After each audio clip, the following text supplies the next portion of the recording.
Okey, jam 3 untuk dengan aman Palestin Bangi.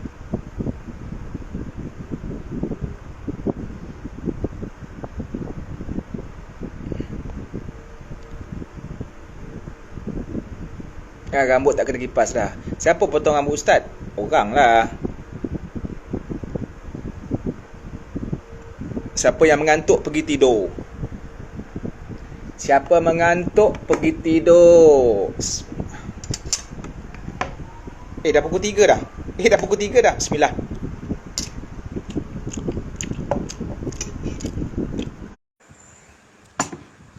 Bismillah.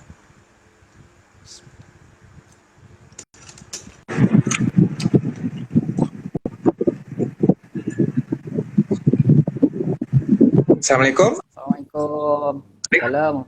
Jelas tak suara? Dengar. Cik Man ada buka kipas ni, ada ganggu dengan suara kipas, ada? Tak masalah kan? Tak ada. Suara macam Korea juga. Mana aku berpeluh kan? So, Baru makan, Ustaz? Ya? Baru makan. Tak, ni just makan buah. Cik Man nak panggil Ustaz Amar. Ustaz Amar. Boleh. Okay? So, saya serahkan pada Ustaz Amar. Okay, bismillahirrahmanirrahim. Assalamualaikum warahmatullahi wabarakatuh kepada semua penonton-penonton dan juga peminat-peminat Lidong Malaysia. Alhamdulillah hari ni kita dapat live dengan Cik Man dalam satu tajuk yang kita nak bawa tentang pertama kita akan huraikan tentang kiamat dan juga tentang Ramadan di Al-Aqsa itu sendiri. Jadi Cik Man, saya ada bawakan satu soalan ni, iaitu kita masa nak awal-awal dulu kita diserang COVID-19 ni, kita semua jadi kecoh, semua jadi huru-hara. Satu dunia. Dekat Malaysia pun dekat mall semua huru-hara. Kita fikirkan diri sendiri saja. Nafsi. Aku, kau. Kau punya tak dapat stok. Kau tak dapat kicap, ikut kau lah, lantak kau lah. Begitu juga dengan satu dunia. Adakah ini sebenarnya satu gambaran macam mana kiamat nanti akan berlaku satu hari nanti? Silakan Ustaz. Bismillahirrahmanirrahim. Assalamualaikum warahmatullahi wabarakatuh. Yang saya muliakan Ustaz Amar daripada Aman Palestin Bangi dan juga seluruh netizen lah, followers daripada Aman Palestin dan juga Cik Man. Semoga perbincangan kita ini menjadi satu manfaat yang boleh kita sebarkan kepada orang lain lah. Jadi berkenaan dengan persoalan yang disebut tadi berkenaan dengan isu apakah COVID-19 ini merupakan tanda kiamat ataupun gambaran sebagaimana berlakunya kiamat dan seumpama. Memang tak dinafikan kita agak kecoh dan gelabah pada mula-mula dan mungkin kegelabahan itu bersambung juga sebab itu normal bagi manusia yang menghadapi musibah. Cuma Nabi memberikan orang kata panduan ataupun guideline untuk kita bagaimana berinteraksi dengan sesuatu musibah. Selaku kita sebagai seorang yang beriman lah, yang menganggap bahawa apapun situasi yang berlaku dalam hidup kita itu adalah sesuatu yang positif. Itu yang dalam hadis Nabi sebut, dalam hadis sahih, ajaban li amril mu'min, ajaib ataupun istimewa dan urusan orang yang beriman. Dan sebelum ni pun mungkin ada viral ataupun ada kata-kata telahan yang mengatakan ini adalah tanda kiamat, ini adalah tanda berlakunya sekian-sekian, sampai banyak tersebarnya hadis-hadis palsu ataupun mesej-mesej yang tidak boleh disabitkan kepada Nabi SAW. Cuma kita nak bagi tahu dekat sini, sebelum berlakunya musibah COVID-19 ini, sebenarnya telah banyak berlaku musibah merentasi zaman. Daripada zaman Nabi SAW, kemudian Sayyidina Umar dengan musibah taunnya, sampailah merentasi beratus-ratus tahun ini dan sehinggalah kita diuji Allah dengan COVID-19. Kalau nak katakan Nabi sebut COVID-19, perkataan itu sendiri tidak ada di dalam hadis sahih. Cuma kita paling kurang pun boleh menjadikan musibah COVID-19 ini sebagai muhasabah supaya kita lebih dekat dengan Allah dan mencari orang kata hikmah-hikmah yang berlaku lah tanpa kita mencari kesilapan untuk orang lain. Nak katakan gambaran kiamat itu perkara gaib. Jadi kita tak boleh nak kata dan satu kenyataan yang tidak tepat. Kita kata macam inilah gambaran kiamat. Beli sardin untuk engkau, sardin aku, engkau. Walaupun dalam hadis Nabi ada sebut nanti apabila kiamat menggambarkan yang mak tak kenal anak, anak tak kenal mak, member pun saling tak kenal, kecuali dalam nas yang lain Allah sebut ketika di akhirat nanti kecuali orang-orang yang saling bertakwa. Tapi ketika berlakunya kiamat itu mungkin kita boleh ambil gambaran dia, tapi bukan gambaran tepat, cuma mungkin untuk menggerunkan kita yang Allah sebut dalam surah Az-Zalzalah, a'udzubillahi minasyaitonirrajim, iza zulzilatil ardu zilzalaha, iaitu apabila bumi ini digoncangkan dengan segoncang-goncangnya. So kita kalau ada satu barang, kita letaklah barang-barang, gempa bumi lah, kita kata gempa bumi. Kita tengok gambaran gempa bumi pun takut, maka apatah lagi kiamat yang beratus-ratus ribu kali ganda dahsyatnya daripada gempa bumi yang biasa kita tengok. Dalam ayat itu Allah sebut 2 kali perkataan zilzal. Itu nak menunjukkan taukid, nak menunjukkan penegasan bahawa goncang itu memang goncang. Ini bukan goncang kicap Aminah Hassan, bukan, memang betul-betul orang kata kelang kabut huru-hara. Wa akhrajatil ardu athqalaha, dan bumi akan mengeluarkan segala bahan-bahan berharga dan bernilai. Segala apa yang, sebab tu antara yang mentafsirkannya mengeluarkan emas, perak, apa benda yang kita duk cari selama ni, kita duk jual kedai berjuta-juta, tapi waktu tu tak ada nilai lagi dah emas, perak dan apa-apa saja harta garam galian yang dikeluarkan oleh bumi. Sebab tu dalam surah Al-Hajj Allah bila orang tanya macam mana kegoncangan itu, ya ayuhan nasu taqu rabbakum inna zalzalatas saah syai'un azim. Wahai orang-orang yang beriman, takwalah kepada Allah kerana sesungguhnya saat itu, saat itu hari kiamat, detik kiamat itu adalah sesuatu yang azim. Azim ni satu benda yang menggemparkan, satu benda yang menyebabkan orang lain hilang, orang kata hilang panduan. Watarana sasukaro, kamu akan tengok orang-orang itu mabuk sedangkan mereka tidak mabuk. Jadi nak katakan kiamat, kita kata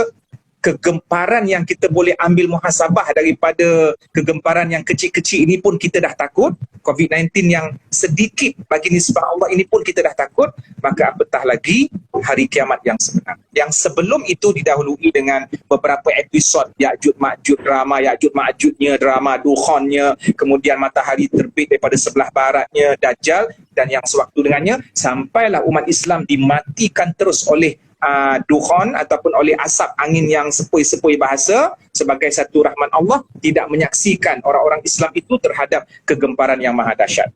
Allah. Masya-Allah. Jadi kalau berdengar tu pun kita rasa macam nak tinggalkanlah semua kita punya makanan, semua kita punya kicap pun kita rasa macam nak tinggalkan je lah. Bila kita rasa gentar dengan kita punya amaran yang Allah dah bagi dalam Al-Quran lama dulu lagi. Jadi kita nak tanya pada soalan yang berikutnya. Kita ni dalam masa 2 hari lagi kita dah nak menyambut bulan Ramadan dah.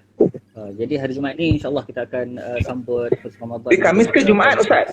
Khamis ke Jumaat Jumaat. Oh Jumaat 24. Oh 24. Tapi yang confirm satu Ramadan lah. Yang confirm satu Ramadan. Ya. Jadi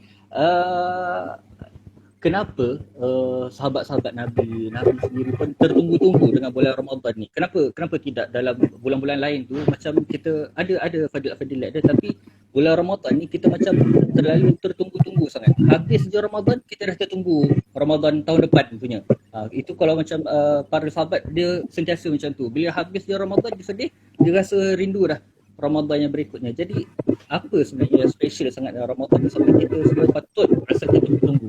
Okey, satu ayat yang Cik Man nak kongsi pada semua, yang Cik Man yakin insya-Allah semua hafal, itu dalam Quran, dalam banyak-banyak bulan yang Allah jadikan untuk kita, ada 24 bulan, iaitu 12 Masihi yang Januari, Mac apa semua tu, kemudian 12 bulan Islam Muharram Safar. Dalam 24 nama bulan ini hanya ada satu bulan yang Allah sebut dalam Al-Quran, mention secara jelas. Itu pun sudah menunjukkan tentang kelebihan bulan Ramadan. Dalam banyak, kenapa Allah tak sebut Syawal? Kenapa Allah tak sebut Zulhijjah? Ada raya haji, Syawal pula raya, kemudian Rejab lagi dengan puasa, dengan orang kata sebelum ni ada kelebihan-kelebihan yang lain yang orang dakwa. Maka ini jelas menunjukkan antara kelebihan bulan Ramadan, disebut nama Ramadan itu dalam Quran. A'udzubillahi minasyaitonirrajim.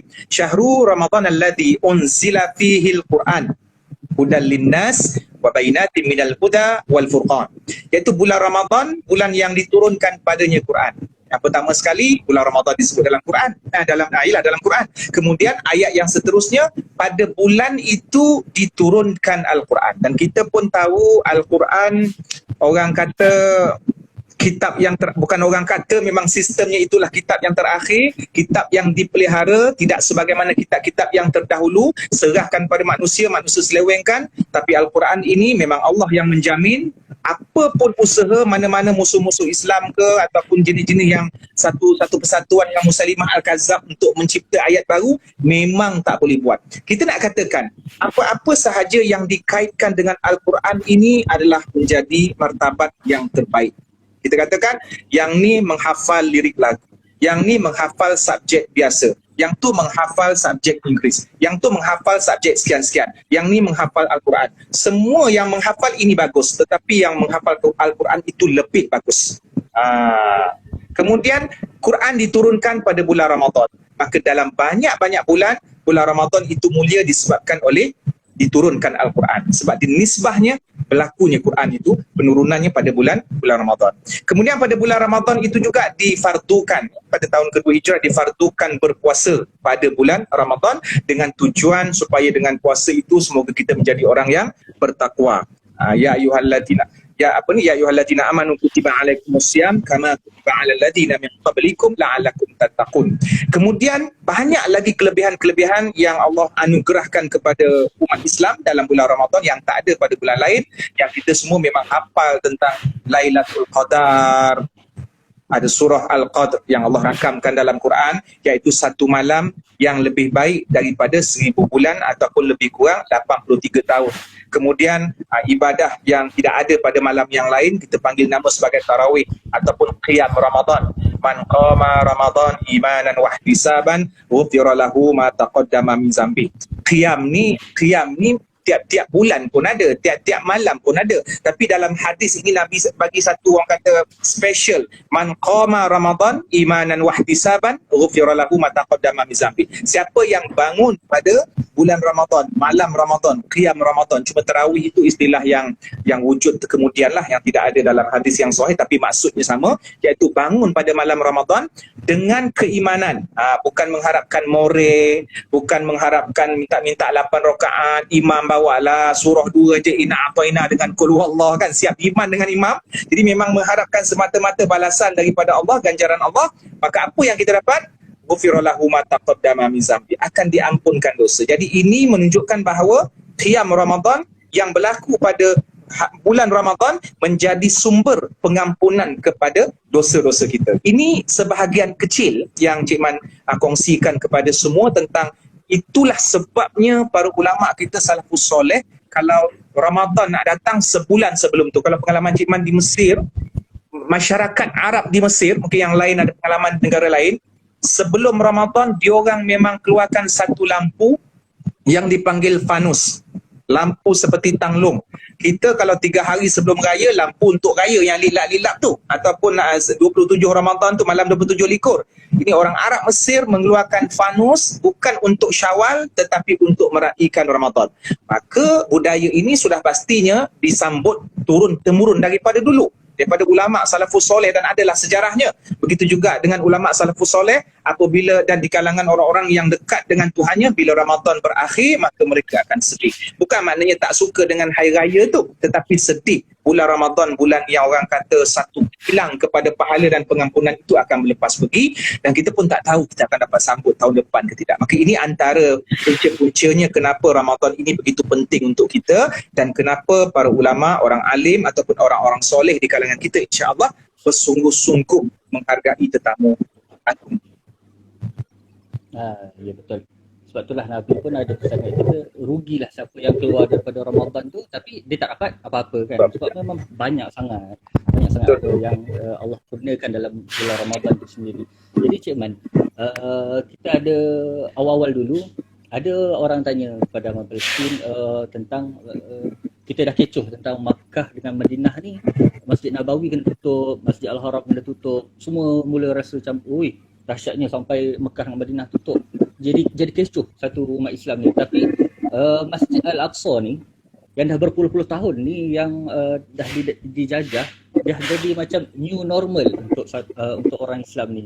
Jadi boleh tak Cik Man bagi macam satu hujahan apakah kepentingan sebenarnya Masjid Al-Aqsa ni kepada umat Islam? Kenapa dia sebenarnya penting juga, sama macam dua buah masjid yang lain, Masjid Al-Haram dan juga Masjid Nabawi? Satu benda yang sangat jelas untuk kita lah dalam Quran, apa-apa yang Allah sebut dalam Quran tu, benda tu penting untuk kita. Benda tu penting, tak semestinya benda tu baik. Apa pun ni, Abu Lahab pun dalam Quran juga, Firaun pun dalam Quran juga. Tapi nak kata bukan diorang tu baik, tapi kisah diorang tu penting untuk kita. Maka termasuk juga Masjid Al-Aqsa. Allah tak sebut Masjid Seremban, Allah tak sebut Masjid Puchong ke Bukit Melawati, tak. Allah sebut Masjid Al-Aqsa dalam surah Al-Isra ketika menerangkan tentang Isra. A'udzubillahi minasyaitonirrajim. Subhanalladzi asra bi'abdihi lailan minal masjidil haram ilal masjidil aqsa. Yang diberkati, Maha Suci yang memperjalankan hambanya. Iaitu siapa yang memperjalankan? Allah. Siapa hamba Allah itu? Nabi Muhammad SAW, daripada Masjidil Haram iaitu di Mekah sampailah ke Masjidil Aqsa alladzi barakna haulah, iaitu Masjid Aqsa. Di mana Masjid Aqsa ni, itu satu penyebutan namanya dalam Quran. Yang keduanya diberkati. Benda-benda tu, kita benda-benda dalam dunia ni kita tak boleh nak sebut okey cawan ni berkat, kemudian laptop ni berkat, baju ni berkat, kecuali apa yang sabit dengan dalil. Ni Quran yang Allah telah sabitkan bahawa Allah memberkati apa-apa yang berada di sekeliling Masjidil Aqsa ataupun Baitul Maqdis ataupun Muqaddas itu. Maka itu jelas betapa pentingnya umat Islam untuk menghargai Masjidil Aqsa. Itu yang pertama. Kemudian yang kedua, berlakunya Isra Mi'raj. Berlakunya Isra Mi'raj di mana daripada perjalanan Nabi daripada Mekah ke Masjidil Aqsa. Nabi tak pergi ke Madinah. Tidak pergi ke Madinah. Tapi Nabi pergi ke Masjid Al-Aqsa menjadi kayu ukur untuk menentukan keimanan masyarakat yang mengikut Nabi ataupun tak. Sebab kita katakan, kenapa Nabi tidak diisrakan di Madinah? Kenapa pilih Masjid Al-Aqsa? Sebab Nabi dengan Madinah itu sudah sinonim. Nabi dengan Madinah itu sudah sinonim, sedangkan Nabi tidak pernah ke sana kecuali dalam peristiwa Isra Mi'raj.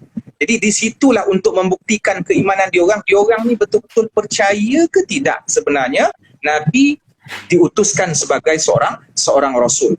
Dan daripada Masjid Al-Aqsa itulah nanti Nabi akan naik ke langit dalam peristiwa Mi'raj. Jadi ini antara kelebihan-kelebihannya lah.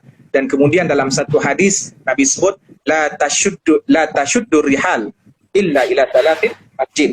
Itu jangan kamu bersungguh-sungguh untuk bermusafir, la tashuddu rihal illa ila talatati masajid. Jangan kamu bersungguh-sungguh untuk bermusafir kecuali kepada 3 masjid ini, iaitu Masjid Haram Mekah, yang keduanya Masjid Nabawi di Madinah, dan yang ketiganya Masjidil Aqsa di Palestin. So ini 3 masjid yang paling agung di planet bumi, yang sudah pastinya ada kelebihan kita melakukan kebaikan di sana berbanding di tempat-tempat lain. Allah. Okey. Macam tu jugalah macam pentingnya Al-Quran dalam bulan Ramadan, macam tu jugalah pentingnya Masjid Al-Aqsa ni, sebab perintah solat tu turun daripada Masjid Al-Aqsa tu naik ke langit. Jadi masa bulan Ramadan ni dekat Palestin ataupun lebih tepat lagi dekat Gaza ni, dia sinonim dah. Bila Ramadan je kena serang. Dah setiap tahun lah dia jadi macam satu sambutan untuk orang Israel untuk serang Palestin dan juga Gaza ni pada bulan Ramadan. Jadi benda ni juga berlaku masa perang Badar dulu pun masa bulan Ramadan. Jadi kenapa orang-orang Israel ni dia cuba untuk serang orang Islam pada bulan Ramadan? Apa sebenarnya yang bermain di fikiran orang-orang Zionis Israel ni? Baik, di sini ialah masing-masing mungkin ada pendapat dan orang kata mungkin ada kajian masing-masing tentang hal inilah, dan kita pun tengok Israel seolah-olah menjadi musuh yang sejati kepada umat Islam, walaupun ada di kalangan diorang tu yang berfikiran positif dan yang sewaktu, tapi secara umumnya mereka memang bermasalah dan sentiasa meniupkan api permusuhan. Cuma bila kita tengok Palestin, satu negara yang berhampiran, dan Israel sendiri sentiasa target dalam banyak-banyak hari. Dia orang memang sepanjang 60 tahun, 70 tahun serang. Tapi mereka memikirkan bahawa pada bulan Ramadan adalah bulan yang mungkin melemahkan umat Islam. Mungkin sebab itu dia orang ambil ruang dan peluang ini untuk menyerang. Sedangkan apa yang mereka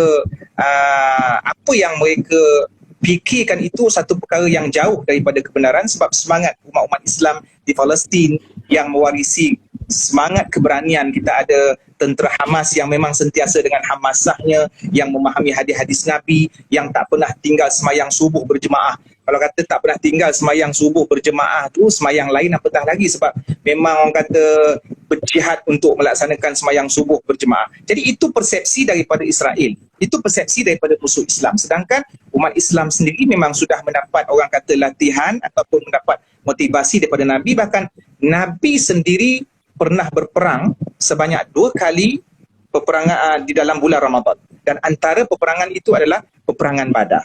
Maka ini menafikan bahawa yang mengatakan dalam bulan Ramadan ini bulan yang orang lemah ataupun bulan yang orang tak makan, bulan yang tidak produktif. Ini untuk kita yang kita kena buktikan kepada musuh-musuh Islam ataupun kepada orang lain yang cuba untuk mengenali Islam. Jadi ini sekaligus menafikan persepsi Israel. Dan kita tengok 70 tahun alhamdulillah dalam keadaan kesengsaraan penduduk Palestin, Allah tetap mengekalkan Palestin supaya kita buka mata tanggungjawab kita terhadap Palestin. Walaupun diorang serang termasuk bertubi-tubi dalam bulan Ramadan, Palestin dan rakyatnya dan generasinya tidak pernah terpadam daripada peta dunia. Jadi kita dah masuk dah pasal peperangan dekat Gaza, peperangan dekat Palestin ni. Ada orang tanya tentang macam mana puasa orang-orang di sana. Macam mana dia punya fiqah dia? Adakah diorang boleh tak puasa masa kena serang ke, ataupun kalau kena bom ada diberikan keringanan? Macam mana fiqahnya orang-orang yang berpuasa ketika berperang ni? Kita ambil contoh pada zaman adalah satu hadis sahih, ghazawna ma'a Rasulillah sallallahu alaihi wasallam ghazwatain.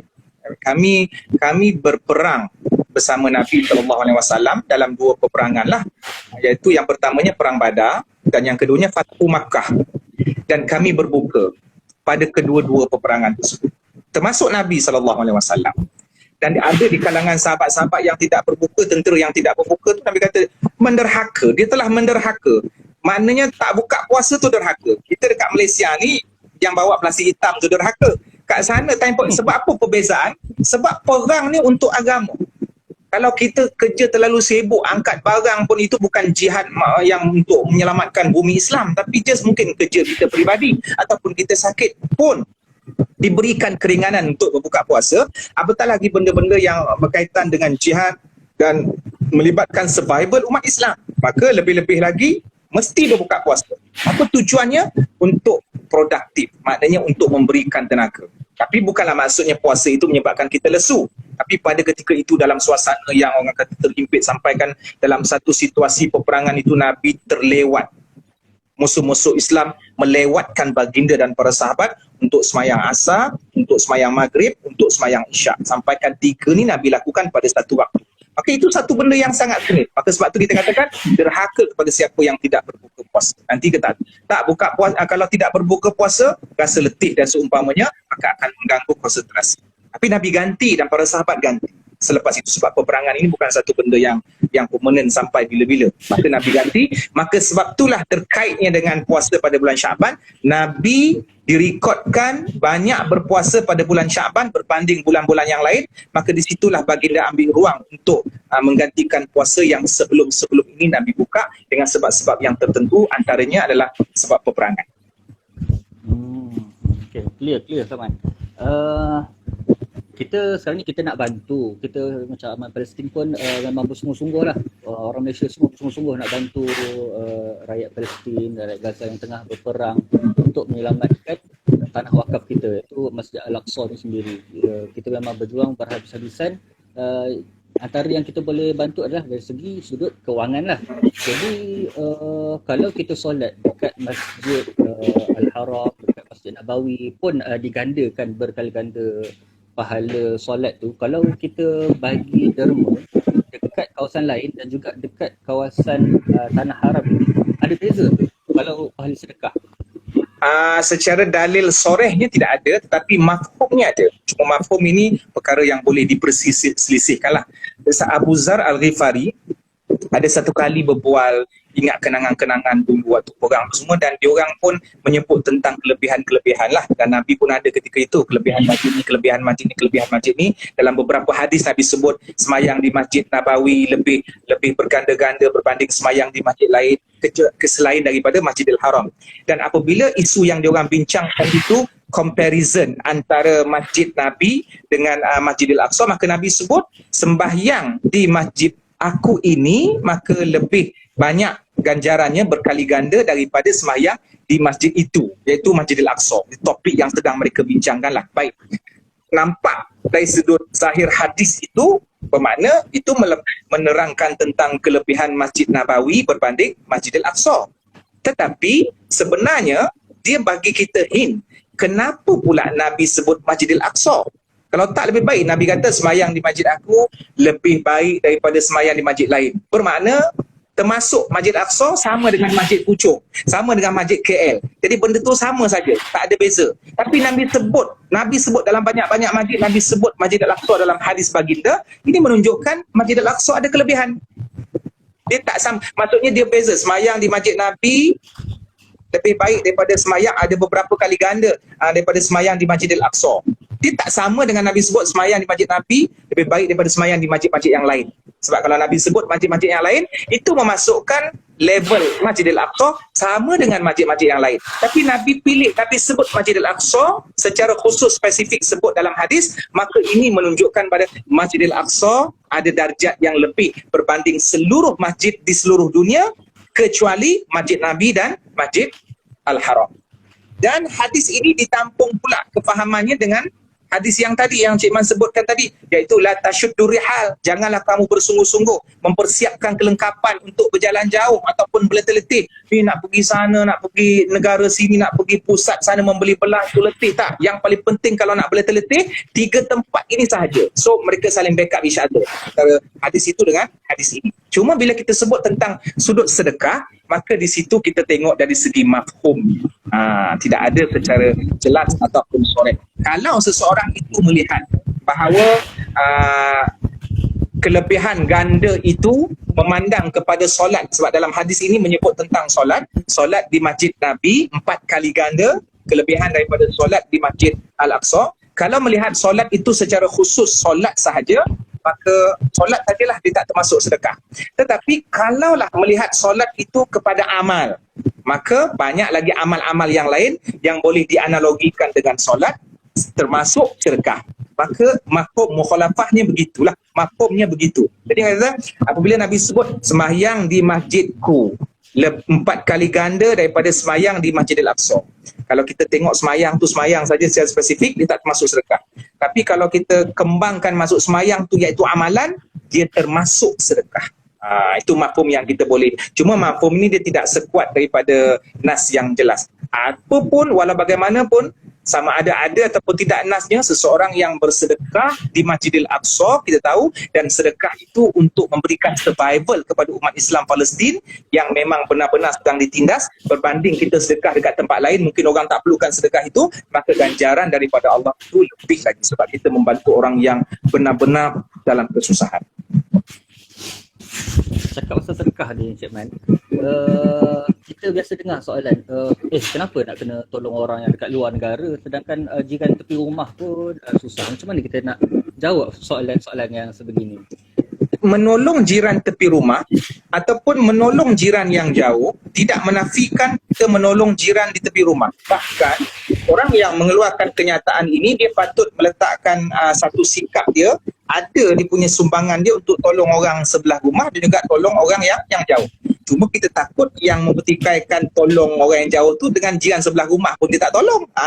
So maknanya benda tu bukan dilihat kita secara keadaan kita sekelompok ataupun dalam lingkungan rumah dia. Bahkan banyak contohnya seperti Aman Palestin sendiri yang memang terkenal dekat Malaysia ini, kemudian NGO yang lain, kemudian persatuan itu dari segi pihak penguasa kita, menteri-menteri, semua peringkat masyarakat yang sebelum ini memang kalau orang celik IT ataupun hal isu semasa, dia akan mendapati bahawa pelbagai usaha yang dibuat secara serentak, sama ada untuk membantu Palestin ke Syria ke, dan dalam waktu yang sama tidak menafikan untuk membantu jiran-jiran yang ada berdekatan dengan kita. Nabi kata, mana kata satu kata-kata itu, kalau tak dapat buat semua, jangan tinggalkan semua.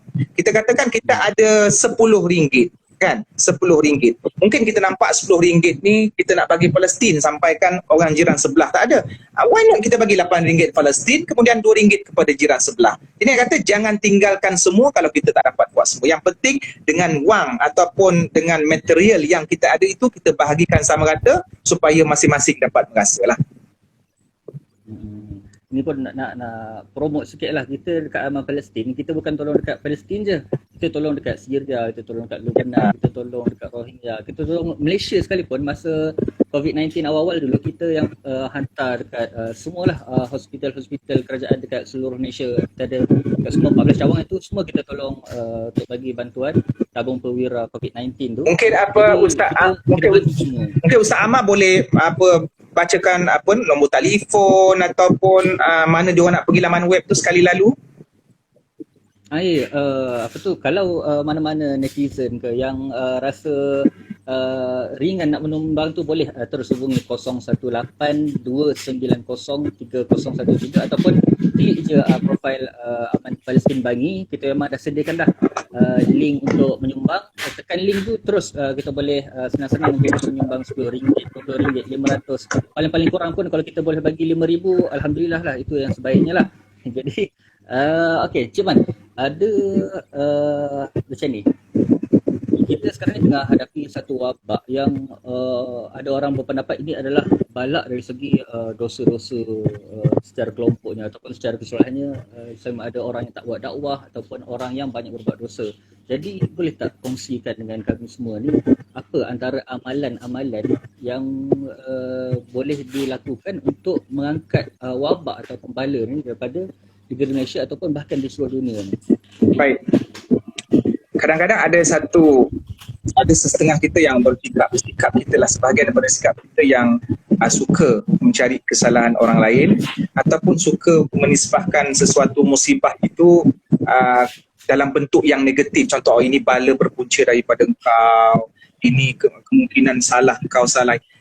Sepatutnya apa yang berlaku iaitu COVID-19 ini menjadikan satu muhasabah, bukanlah ruang untuk kita saling menyalahkan, bahkan ruang untuk kita mencari hikmah. Itu yang Nabi sebut dalam hadis, kata apabila seseorang itu diberikan musibah maka dia akan bersabar, dan apabila dia diberikan nikmat dia akan bersyukur. Itu hadis ajaban li amril mukmin, unik ataupun sangat istimewa urusan orang yang beriman itu.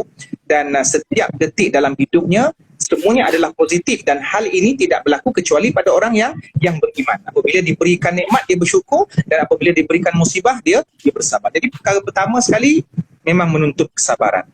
Sebab kelebihannya itu adalah pada orang kata ujian yang pertama. Jadi Allah bagi kita ni tiba-tiba secara terkejut, maka kita wajib untuk bersabar dan redha dengan apa yang berlaku lah.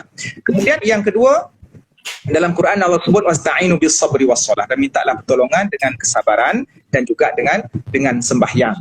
Ada yang mentafsirkan kesabaran itu sebagai puasa, kerana simbolik puasa itu memang menuntut kita bersabarlah, nak menunggu waktu berpuasa dan sebagainya. Kemudian istighfar, itu perkara-perkara yang boleh mengangkat musibah, yang boleh mengundang kepada rezeki, yang insya-Allah yang boleh orang kata memberi dan mengurniakan zuriat dan seumpamanya. Maka istighfar itu salah satu daripada kunci agung untuk kita membina hubungan dengan Allah Subhanahu Wa Taala, selain daripada doa yang merupakan kepala kepada ibadat ataupun kepada senjata orang mukmin, di mana doa-doa ni boleh kita lemparkan kepada Allah, kita boleh lontarkan, kita boleh orang kata munajat, kita boleh ucapkan dalam apa saja bahasa yang Allah faham. Yang penting kita bersikap khusyuk, kemudian kita benar-benar mengharap dan kita tidak memaksa, dan digalakkan untuk doa yang panjang. Sebab Cik Man tak adalah sebut tentang solat, sebab kita faham al-ma'lum bil-darurah fiddin bil-darurah. Kita katakan tengah musibah ni kita buat apa? Cukupkan semayang. Sebelum musibah pun memang kena cukupkan semayang. Cuma benda-benda yang lain tu kadang-kadang kita semayang tapi kita tak menghayati semayang tu, sampai kan lepas semayang mungkin kita komen balik, kenapa tak angkat-angkat lagi ni kan? Aku dah semayang cukup, tapi PKP tak juga stop-stop ni. Allah tak angkat musibah. So kita iya, tak sabar-sabar kan. Termasuklah kita kadang-kadang Cik Man pun terfikir macam tu, na'udzubillah. So kita kena tambah ataupun upgrade dengan semayang yang kita memang buat sebelum PKP dan kemudian sedang PKP. Apa yang kita kena upgrade? Memaknai sembahyang tersebut, memaknai dengan mewujudkan khusyuk. Itu yang akan menjadikan kita berjaya, sebab dalam surah Al-Mu'minun, qad aflahal mu'minun alladhina hum fi salatihim khashi'un. Sesungguhnya, confirm, pasti berjaya orang-orang yang beriman. Siapa dia orang yang beriman? Allah sebut dalam ayat kedua, ciri yang pertama tentang solat, alladhina hum fi salatihim khashi'un, iaitu orang-orang yang solatnya khusyuk. Ada beberapa ciri yang Allah sebut, tak 2, 3, yang bayar zakat ataupun yang menyucikan hati, yang elakkan daripada lara, yang menjaga kemaluan. Allah tutup ciri koleksi pertama ini dengan semayang. Allah start dengan semayang, Allah tutup walladzina hum ala salawatihim yuhafizun. First Allah buka mukadimah dengan semayang, last Allah tutup dengan semayang. Jadi semayang ni satu benda yang orang kata syiar, kewajipan dan ubat yang paling mulia. Tu yang sebagaimana Ustaz Ammar sebut tadi, perintah sembahyang diambil secara eksklusif. Nabi kena naik ke langit, lagi tinggi daripada Thanos, lagi tinggi daripada Iron Man. Nabi naik ke langit. Jadi sembahyang ini memang segala-galanya. Walau orang yang sembahyang, jaga sembahyang, mungkin dia tak berjaya dalam SPM, tapi dengan dia sembahyang khusyuk itu, dia berjaya di sisi Allah. Jadi minta-minta dengan kita betul-betul jaga sembahyang dan khusyuk lagi dalam sembahyang, minta-minta Allah menjadikan itu sebagai penyebab musibah atau ujian COVID-19 ini diangkat. Cik Mat teringat ada satu kata-kata ulama kontemporari, dia pakar orang kata kaedah fiqh di dunia ni yang baru-baru ni datang ke Malaysia, kita ingat nama dia. Barang siapa yang mengatakan COVID-19 ini adalah musibah yang diturunkan kepada engkau, kepada keluarga engkau, kepada pihak tertentu, kepada negara tertentu, start daripada engkau, maka seolah-olah dia telah melakukan dan menyatakan sesuatu yang tidak dinyatakan oleh Allah. Maknanya kita tak boleh nak orang kata memandai-mandai tentang urusan takdir Allah. Jadi dia kata secara hikmah dan muhasabahnya, jangan menyalahkan orang lain tentang apa yang berlaku kita menghadapi COVID-19. Kita muhasabah. Kalau nak salah, salahkan kepada diri sendiri. Sebab benda ni berlaku secara worldwide ataupun berlaku secara pandemik. Jadi akhirnya kena. Dulu mungkin kita kata ini musibah sebab ganggu umat Islam. Kesudahnya umat Islam pun ada yang terkorban, insya-Allah dengan pahala syahid. Jadi ini adalah musibah yang bertujuan supaya kita sentiasa berfikiran positif tentang apa yang berlaku. InsyaAllah, insyaAllah, amin. Jadi akhir sekali Cik Man, kita dalam nak hadapi Ramadan ni, insyaAllah kita akan menghadapi satu Ramadan yang lain daripada tahun-tahun sebelum ni. Kita dah tak ada bazar, kita dah tak ada tarawih di masjid. Jadi harapan Cik Man sendiri macam mana Ramadan kali ni untuk Malaysia ni? Apa harapan Cik Man, bagaimana orang Islam di Malaysia ni boleh hadapi Ramadan yang baru? Pengalaman itu satu yang berharga dan sangat mendewasakan. Dan ialah kita sebab dah biasa dengan budaya bazar, kemudian dah biasa dengan budaya shopping dan seumpama. Jadi benda tu kalau kita tengok Ramadan ini, kalau kita ukur Ramadan itu dengan benda-benda yang makan-makan ataupun kena bazar-bazar ni semua, maka kita akan rasakan seolah-olah Ramadan ini tidak bernilai buat kita.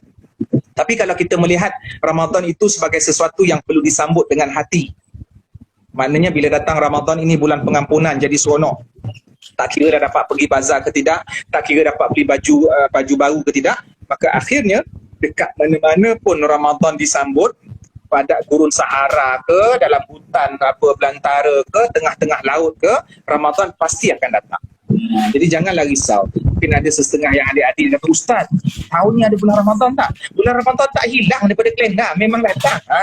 Yang hilang tu takut kau je puasa tak puasa kan? Cuma mungkin kita dah biasa. Dengan Cik Man sendiri pun kita rasa okey, mungkin tersentuh dekat hati kita, terlintas, alamak bazar tak ada, tak. Tapi cepat-cepat kita rasa istighfar ataupun kita fikir jangan rasa rugi di situ, sebab Allah tidak akan kurang ataupun tak pernah berlaku kekurangan, kerugian dalam khazanah Allah, di mana dalam bulan Ramadan ini sebagaimana biasa datangnya Lailatul Qadar, kemudian kelebihan dalam tarawih, kemudian ruang untuk kita bersedekah. Nabi adalah orang yang sangat suka bersedekah dan sikap sedekah baginda itu sangat luar biasa ketika masuknya bulan Ramadan. Dan dalam hadis yang lain, Nabi bagi berita gembira kepada orang yang menyediakan makanan berbuka puasa kepada orang yang sedang berbuka puasa, yang kepada orang yang berpuasa, dia akan dapat pahala orang yang berpuasa tanpa sedikit pun diambil ataupun kurang daripada pahala orang yang berpuasa tersebut. Dan banyak lagi sebenarnya hikmah yang lain. Antara hikmahnya kita berkumpul PKP ni, kita boleh tengok ayah kita hafal surah apa dalam Quran yang selama ni dia merungut dengan Tok Imam. Jangan tiap-tiap malam Inna atau Inna yang menggigil, silat-silat nimpak jadi imam kan. So benda-benda tu sesuatu yang enjoy, sesuatu yang menyeronokkan, dapat berkumpul dan kita boleh melaksanakan tarawih secara santai. Maksudnya dulu kita terikat dengan waktu masjid. Masjid ni mungkin dia buka ada yang 8 lepas isyak sampai pukul 10 aja. Tapi bila tarawih di rumah ni, bila-bila masa. Mungkin buat 4, kemudian rehat, kejap mengetih ke. Lepas tu buat 4, lepas tu dalgona sikit, 3 layer. Kemudian tambah lagi 4, jadi santai. So akan menyeronokkan kita. Dari satu sudut kita melihat PKP ini mungkin menyebabkan kita tak ada bazar Ramadan. Tapi dari sudut yang lain kita melihat PKP ini memberikan satu kelebihan yang lain. Dari sudut kekeluargaan, dari sudut penghayatan kita menyambut Ramadan dalam musim PKP. Wallahualam. InsyaAllah. Jadi insyaAllah kita boleh mungkinlah jadi satu turning point Ramadan kali ini untuk kita lebih fokus lagi. Kita dah tak fokus pada makanan, kita tak fokus pada acara-acara moreh, tapi kita fokus untuk lebih memberi kepada orang yang memerlukan. Kita boleh fokus untuk keluarga kita insyaAllah. Jadi untuk yang terakhir sekali ini, saya boleh izinkan saya lah kalau nak promote sikit tentang bagaimana projek Aman Palestin Bangi sekarang ni. Kita buka satu tabung Ramadan bersama Palestin. Kita dah cerita tadi lah, macam-macam lah pelbagai bagaimana fadilat-fadilat di Palestin, di Masjid Al-Aqsa itu semua, bagaimana orang-orang yang berjuang di sana, bagaimana tentang hadis Maimunah, bagaimana Nabi suruh bagi minyak zaitun untuk menyalakan di Masjid Al-Aqsa itu pun dituntut oleh Nabi SAW. Jadi kami di Aman Palestin kita buka satu package RM500. Jadi alangkah baiknya kalau kita semua ni rakyat Malaysia ni ada lebih kurang 32 juta orang. Kalau kita boleh bagi seorang sedikit untuk kita cukupkan, kita bagi sedikit sebanyak kepada Palestin untuk mereka nak hadapi dua musuh sekarang ni. Ada musuh COVID-19, ada juga musuh Zionis Israel yang serang daripada udara, yang serang pada laut, yang serang pada darat.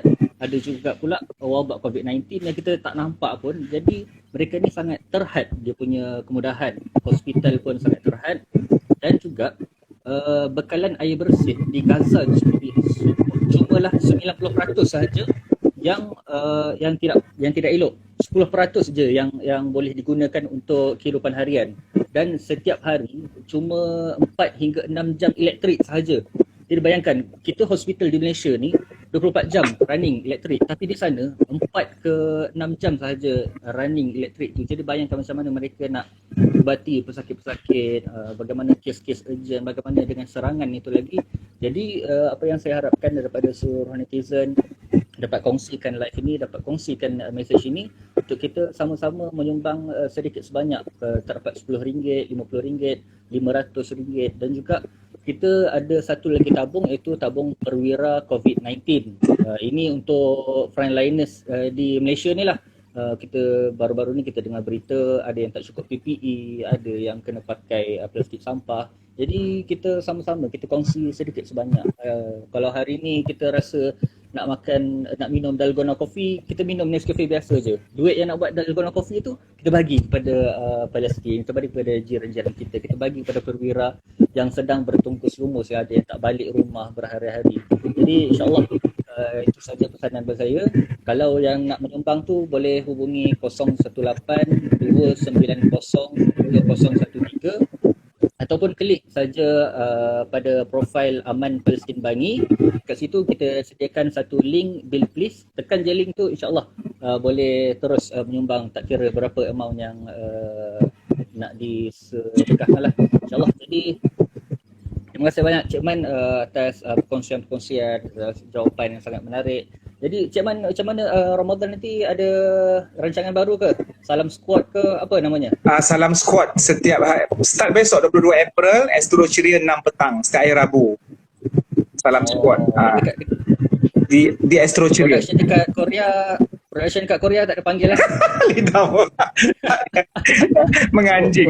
Tak ada, merepek je lah. Aduh. Doa-doakanlah. Okey, insyaAllah. Okey, insyaAllah. Ya. Terima kasih Cik Man, juga ingin mengucapkan terima kasih kepada Ustaz Amar bersama Aman Palestin Bangi khususnya dan Aman Palestin secara umumnya kerana sudi menjemput untuk orang kata kita berbual bersamalah, dan ini sebagai platform juga untuk memperkenalkan, memang dah kenal dah tapi lebih orang kata memberikan peringatan kepada yang lain tentang kewujudan Aman Palestin dan sebagai sumber untuk kita melaksanakan amal sedekah dan infak. Terima kasih Ustaz Amar. InsyaAllah. Okey, terima kasih. Assalamualaikum warahmatullahi wabarakatuh. Waalaikumsalam warahmatullahi wabarakatuh.